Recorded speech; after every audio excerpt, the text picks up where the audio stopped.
Hey everyone, welcome back to the channel. Today I'm going to show you how to use Android's parental controls. Samsung phones don't have built-in parental controls other than Android parental controls. This isn't different in various Samsung phones, so these steps on how to put parental control on Samsung Note cell phones are the same as any other model. Follow these steps to learn how to put parental controls on a Samsung phones.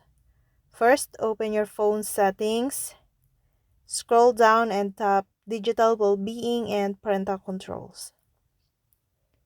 Under the check on your kids, tap on Parental Controls. Then, select Parent in the panel that appears. Your phone will then lead you through steps to download and install the Google Family Link app.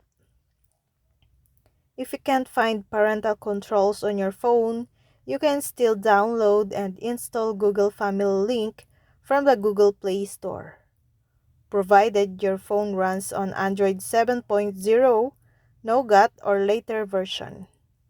To pair your child's phones with your Samsung Family Link, you need to repeat the same process on your child's phone. This time, after tapping parental controls instead of parent, you should select child or teen. Then, you should download and install the Family Link Child and Teen app. Open the app and enter the setup code that Family Link provided you to set parental controls on a Samsung phone. Throughout the process, you have to create a Google account for your child. You don't need a Samsung account for your child or yourself. And that's all. Thank you guys for watching these videos and see you guys for another videos.